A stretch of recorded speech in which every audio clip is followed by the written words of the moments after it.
Hello दोस्तों, तो फिर से स्वागत है आपका हमारा यूट्यूब चैनल मिशन 2 पे। तो दोस्तों इसका जो पहला पार्ट था ये पिछले वीडियो में हम बता दिए थे कि उसमें प्रकाश का सारे चैप्टर को कंप्लीट कर दिए थे। इंपॉर्टेंट क्वेश्चन है। अब घर्षण चैप्टर का जो है इसका हम इंपॉर्टेंट क्वेश्चन को बताने जा रहे हैं। ठीक है, तो ज़्यादा लेट ना करते हुए हम लोग वीडियो को स्टार्ट करते हैं। ठीक है, चैनल पर नए हैं तो सब्सक्राइब कर लीजिएगा और बेल आइकन बटन को प्रेस जरूर कर दीजिएगा। चलिए पहला इसका क्वेश्चन देखते हैं क्या है। क्या लिखा हुआ है, कौन सा संपर्कित बल है। ठीक है, तो यहाँ पे बताना है कौन सा संपर्कित बल है। मतलब कि संपर्कित बल मतलब डायरेक्ट समझना है ना कि टच करके हम कोई चीज़ को बल लगा रहे हैं। तो ये घर्षण बल बिना टच का होगा ही नहीं, सिंपल सी बात है। तो घर्षण बल इसका राइट हो जाएगा। चलिए आगे देखते हैं हम लोग। घर्षण से क्या उत्पन्न होती है। तो दोस्तों घर्षण जो उससे उत्पन्न होता है उसमें उत्पन्न होता है। तो आप देख सकते हैं कि जो माचिस होता है, माचिस में हम लोग तीली मारते हैं तो वो क्या हो जाता है। ठीक है, उसमें उत्पन्न होता है। ठीक है, आगे देखते हैं हम लोग। और भी चीज़ है। ठीक है, अब पत्थर को रगड़िए वहाँ से भी उसमें उत्पन्न होगा, है ना, घर्षण के कारण ही ना होता है। हाँ, घर्षण पृष्ठों की किस पर निर्भर करता है। तो दोस्तों इस प्रकृति पर निर्भर करता है। ठीक है, घर्षण पृष्ठों के प्रकृति पर निर्भर करता है। घर्षण हमेशा लाभदायक होता है या हानिकारक। तो कुछ मामलों में हानिकारक हो सकता है, कुछ मामलों में लाभदायक होता है। ठीक है, तो यहाँ देखिए दोस्तों, कुछ में अच्छा होता है, जैसे कि आप अगर रोड में चल रहे हैं और घर्षण अगर ना होता तो क्या होता, आप स्लिप करके गिर जाते और क्या होता। ठीक है, तो यहाँ पे आप लोग का क्या है कि घर्षण आप लोग के लिए लाभदायक है। ठीक है, और हानि भी तो हो सकता है ना घर्षण से। ठीक है, जहाँ पे उसको प्लेन जगह चाहिए वहाँ पे आप लोग का घर्षण है। ठीक है, बहुत सारा ऐसा चीज़, जैसे कि आप लोग का कैरम बोर्ड में घर्षण होता है। वहाँ पे कम करने के लिए क्या करते हैं हम लोग, पाउडर को छिड़कते हैं, है ना।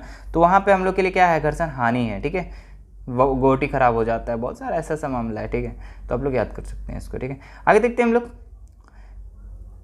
चिकने सतहों के अपेक्षा घर्षण को रुखड़े सतहों पर कम करने अथवा कम होता है अथवा अधिक। ठीक है, तो यहाँ पे क्या है, चिकने सतहों के अपेक्षा घर्षण रुखड़े सतहों पर कम होता है या अधिक। तो रुखड़े सतह पर कैसा होगा, ठीक है, तो अधिक होगा, सिंपल सी बात है। ठीक है, चलिए आगे देखते हैं हम लोग। वर्षा के कारण मैदान गीला हो जाने पर बिना जूते पहने फुटबॉल खेल रहे खिलाड़ियों के लिए घर्षण कम हो जाएगा या बढ़ जाएगा। तो घर्षण कम हो जाएगा। दोस्तों देखे होंगे आप लोग, अगर गाँव वगैरह में जो फुटबॉल जहाँ खेलते हैं, जहाँ मैदान रहता है, ठीक है, वहाँ पे खिलाड़ी क्या करता है, अगर जब बारिश हो जाता है, मैदान गीला हो जाता है, तो क्या होता है, खिलाड़ी गिरना स्टार्ट हो जाता है ना। तो यहाँ पे क्या हो जाता है, घर्षण कम हो जाता है, यही कारण से, बस यही कारण से गिरता है। ठीक है, तो इसका ये देख लीजिए। आगे देखते हैं दोस्तों, यहाँ पे क्या है, कैरम बोर्ड पर पाउडर छिड़कने से घर्षण क्या होता है। तो आप लोग को तो पता होगा, पढ़ दे, चलो पढ़ देते हैं, कम हो जाएगा। चलो आगे देखते हैं हम लोग। तौलिया सतह से घर्षण बढ़ता है या घटता है। तो दोस्तों तौलिए बोल दिए हम। तेलीय सतह अगर हम कोई भी ज़मीन वगैरह में तेल अगर डाल देते हैं, ठीक है, तो वह क्या होता है, घर्षण घट जाता है और स्लिप करके हम लोग गिर जाते हैं गलती से भी। चलिए आगे देखते हैं। अगला क्या है, घर्षण कम करने के 2 उपाय बताइए। तो आप लोग बता ही सकते हैं। ठीक है, ग्रीस या तेल लगाकर आप लोग साइकिल वगैरह में भी ग्रीस और तेल लगाते हैं, है ना, और घर्षण वाली जगह पे क्या करते हैं, कम करते हैं।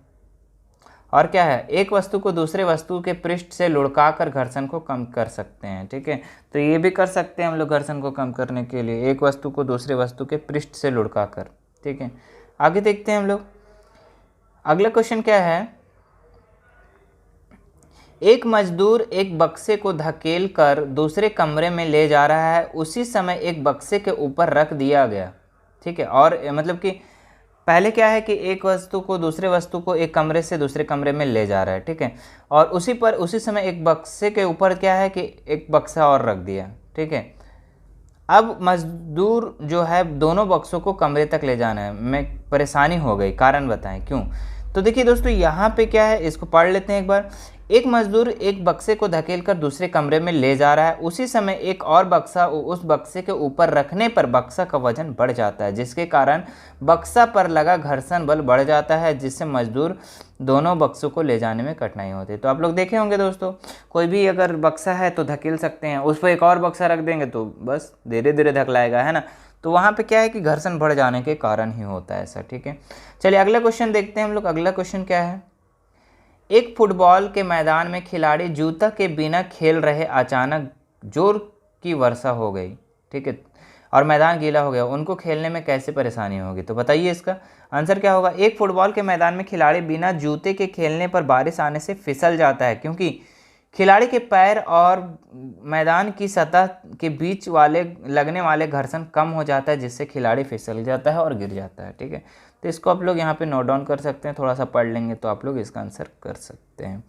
नेक्स्ट क्वेश्चन देखिए यहाँ पे दोस्तों क्या है, वर्णन कीजिए तरल एवं दाब में गति करने वाली वस्तुओं की आकृति विशेष प्रकार की क्यों होती है, बनाते हैं। ठीक है, तो तरल एवं दाब में गति करने वाली वस्तुओं का विशेष आकृति बनी होती है जिसमें तरल एवं दाब से उत्पन्न घर्षण को कम किया जा सके। ठीक है, तो इसका ये हो जाएगा राइट आंसर दोस्तों, तो इसको आप लोग नोट डाउन कर लीजिए। अगला देखिए क्या है, लॉन्ग क्वेश्चन है लग रहा है। हाँ, व्याख्या कीजिए सर्पी घर्षण स्थैतिक घर्षण से कम क्यों होता है। ठीक है, तो किसी वस्तु को उसी चाल से गतिशील रखने के लिए आवश्यक बल उसके सर्पी घर्षण की माप होती है। ठीक है, जब वस्तु सरकना आरंभ होता है तो उसके पृष्ठ से संपर्क बिंदुओं को उतना समय नहीं मिल पाता है कि वे फर्श के संपर्क बिंदुओं में घुस सके, अतः सर्पी घर्षण स्थैतिक घर्षण से कम होता है। ठीक है, तो यहाँ पे बोल रहा है दोस्तों कि किसी वस्तु की उसी चाल से गतिशील रखने के लिए आवश्यक बल एवं सर्पी घर्षण से की माप होती है। कहने का मतलब जितना जोर से हम धकेल रहे उतना ही जोर से अगर धकेलते रह गए तो आगे चला जाएगा। ठीक है, परंतु अगर उसका कम स्लो धकेलते हैं तो वहाँ पे क्या है कि घर्षण बढ़ जाता है। ठीक है, तो यहाँ अतः सर्पी घर्षण स्थैतिक घर्षण से क्या होता है, कुछ कम होता है। सर्पी घर्षण मतलब कि गतिशील वस्तु जा रहा है जा रहा है जा रहा है, स्थैतिक मतलब एक जैसे कि रुका हुआ है और उसको हम धकेलने का प्रयास करेंगे तो वो क्या है कि उसमें ज़्यादा घर्षण लगेगा। ठीक है, और इसमें कम लगेगा। ठीक है, बल भी ज़्यादा लगेगा। आगे देखिए दोस्तों यहाँ क्या क्वेश्चन है, निम्न प्रश्नों के उत्तर दीजिए। तो यहाँ पे लिखा हुआ है क्वेश्चन, कैरम खेलने से पहले बोर्ड पर पाउडर क्यों छिड़का जाता है। तो घर्षण को कम करने के लिए, सिंपल सी बात, कैरम खेलने से पहले बोर्ड पर पाउडर छिड़कने के कैरम की सतह को चिकनी हो जाती है और घर्षण कम, बल कम लगता है। ठीक है, अगला देखिए क्या है, औरत क्यों अपनी चूड़ी पहनने से पहले हाथ में साबुन का पानी मल लेती है। तो दोस्तों यहाँ पे क्या है कि औरत जो है चूड़ी कभी कभी पहनती है तो कभी टाइट हो जाता है जिसके कारण से हाथ में क्या करती है, साबुन को मल लेती है। ठीक है, और मलने के बाद क्या होता है, घर्षण कम हो जाता है और आराम से चला जाता है अंदर। ठीक है, औरत अपने हाथों में चूड़ी पहनने के पहले तेल या साबुन लगाती है जिससे चूड़ी और हाथ की त्वचा के बीच का घर्षण कम हो जाए ताकि वह चूड़ी आसानी से पहन सके। ठीक है, तो ये था हम लोग का दोस्तों, ये था हम लोग का घर्षण चैप्टर का। ठीक है, आगे हम लोग नेक्स्ट, हाँ यहाँ देखिए दोस्तों, यहाँ ध्वनि चैप्टर स्टार्ट हो गया हम लोग का, ध्वनि चैप्टर। ठीक है, इसको भी हम लोग इसी कवर कर लेते हैं इसी में। यहाँ क्वेश्चन क्या दिया हुआ, आवृत्ति का मात्रक क्या है। तो दोस्तों याद रखिएगा, आवृत्ति का मात्रक हर्ट्ज होता है, एचजेड होता है। ठीक है, ध्यान रखिएगा। अगला क्वेश्चन क्या है, हमें कोई ध्वनि सुनाई देती है, इसका कारण क्या है। तो कंपन के कारण हम लोग का ध्वनि सुनाई देता है, तो इसका कंपन हो जाएगा। दोस्तों ये सब आप लोग को याद करना है ना, वहाँ ऑप्शन मिलने वाला है, वहाँ पे आप लोग को लिखना है। ठीक है, चलिए यहाँ पे क्या है, ध्वनि कंपन की प्रति सेकेंड संख्या आवृत्ति मात्रक क्या है, तो हर्ट्ज है, अभी बताए थे दोस्तों। चलिए नेक्स्ट देखिए, छोटी बच्ची, छोटे बालक, महिला और पुरुष में से किसके आवाज़ की आवृत्ति सबसे अधिक होगी। तो दोस्तों छोटी बच्ची की आवाज़ क्या होगी, उसका जो आवृत्ति होगा सबसे अधिक होगा। ठीक है, ध्यान रखिएगा। चलिए अगला देखते हैं, तीक्ष्ण ध्वनि की अपेक्षा मोटी ध्वनि का तारतम्य में क्या होता है। ठीक है, तो तारतम्य होता है, क्या होता है। ठीक है, तो कम होता है। तीक्ष्ण ध्वनि की अपेक्षा मोटी ध्वनि का तारतम्य क्या होता है, कम होता है। श्रव्य परिसर की ध्वनि की तरंग की आवृत्ति क्या होती है। तो दोस्तों इसका याद रखिएगा, 20,000 से 20 हर्ट्ज तक, 20 से 20,000 हर्ट्ज तक होता है। ठीक है, तो ये याद रखिएगा आप लोग। अच्छा, अगर अश्रव्य के बोल दिया तो अश्रव्य बोल दिया तो 20 से मतलब 20,000 हर्ट्ज से कम तक। ठीक है, 20,000 हर्ट्ज से कम जितना भी होगा। अच्छा, 20,000 से अधिक हर्ट्ज तो क्या बोलते हैं हम लोग, प्राश्रव्य ध्वनि। ठीक है, तो देखिए अगला क्वेश्चन वही दिया हुआ है, क्या दिया हुआ है, 20,000 हर्ट्ज से अधिक आवृत्ति को ध्वनि को क्या कहते हैं, तो प्राश्रव्य ध्वनि कहते हैं। अगला क्वेश्चन क्या है, ध्वनि कहाँ संचारित होती है। तो ठोस, द्रव, गैस तीनों में होती है ध्वनि। ठीक है, ध्यान रखिएगा, ठोस में अधिक होता है, द्रव में कम होता है, गैस में और कम होता है। ठीक है, अगला क्वेश्चन क्या है, यहाँ टीन के 2 डब्बों और डोरी से बने खिलौना टेलीफोन का ध्वनि संचारण किस माध्यम से होता है, डोरी के माध्यम से होता है। आप लोग बचपन में देखे होंगे, एक गिलास यहाँ पे लटका हुआ है, एक गिलास यहाँ पे, बीच में हम लोग रस्सी बांध देते थे, धागा, और एक कान यहाँ लगाता था एक इंसान और एक कान इंसान यहाँ लगाते थे। ठीक है, अपने दोस्त को, अब बोलते थे देखो हम यहाँ बोलते हैं वहाँ सुनाई देता है, तो किस कारण से, तो डोरी के माध्यम से सुनाई देता है। ठीक है, अगला देखिए, जो ध्वनि सुनने में अप्रिय लगती है उसे क्या कहते हैं, तो शोर कहते हैं। जो हमको अच्छा नहीं लगता है, जो ध्वनि हमको सुनने में अच्छा नहीं लगता उसको क्या कहते हैं, शोर कहते हैं। बहुत शोर हो रहा है, बक बक बक खड़ा खड़ा खड़ा, ऐसा, ठीक है। अगला देखते हैं हम लोग क्या है। हाँ, अगला क्वेश्चन है यहाँ पे, शोर तथा संगीत में क्या अंतर है, क्या अभी कभी संगीत शोर बन सकता है। तो प्रिय ध्वनि संगीत कहलाती है, मतलब जो हमको अच्छा लगता है उसको हम लोग संगीत कहेंगे। अप्रिय ध्वनि को शोर कहलाती है। हाँ, क्योंकि जो संगीत अप्रिय लगे उसे प्रबलता अधिक होती है, वह शोर बन जाता है। कहने का मतलब दोस्तों, अगर साउंड बगल में बज गया है, ठीक है, और वहाँ दो चार और हल्ला कर रहा है तो हम लोग क्या बोलेंगे, वो शोर लग रहा है, ठीक है। और सिर्फ हम लोग को एक गाना सुनाई देता है, ठीक है, हमको अच्छा लगता है वो गाना, ठीक है, तो उसको हम लोग बोलेंगे ध्वनि कितना अच्छा है ना, संगीत कितना अच्छा है, इस टाइप से।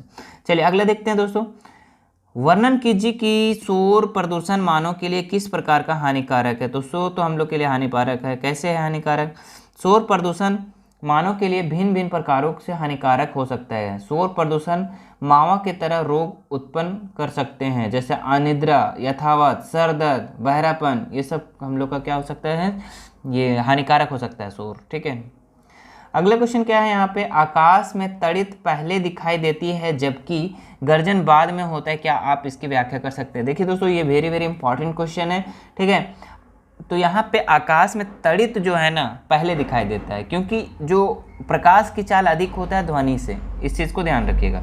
यहाँ लिखा हुआ है कि आकाश में तड़ित पहले दिखाई पड़ती है तथा मेघ गर्जन के बाद सुनाई देता है, क्योंकि प्रकाश का वेग ध्वनि के वेग से अधिक होता है। यहाँ तड़ित प्रकाश तथा मेघ गर्जन ध्वनि है, ठीक है। कहने का मतलब क्या बता रहे हैं दोस्तों, कि आप लोग बाहर निकलते होंगे, जब बारिश होता होगा तो प्रकाश क्या है कि पहले दिखाई देता है और बाद में गर्जन जो होता है ध्वनि बाद में आता है। तो इससे क्या पता चल रहा है आप लोग को कि जो प्रकाश की चाल अधिक है ध्वनि से, ठीक है। तो आप लोग इसको लिख सकते हैं। अगला देखिए, अंतरिक्ष यात्री एक दूसरे की आवाज़ को चांद पर नहीं सुन पाते हैं, क्यों। तो दोस्तों वहाँ पे कोई माध्यम ही नहीं है, ठीक है। तो देखिए आंसर क्या है कि अंतरिक्ष यात्री एक दूसरे की आवाज़ को चांद पर नहीं सुन सकते हैं, क्योंकि चांद पर निर्वात होता है, वहाँ पे कोई संचरण का कोई माध्यम ही नहीं होता है, तथा ध्वनि संचरण के माध्यम की आवश्यकता होती है।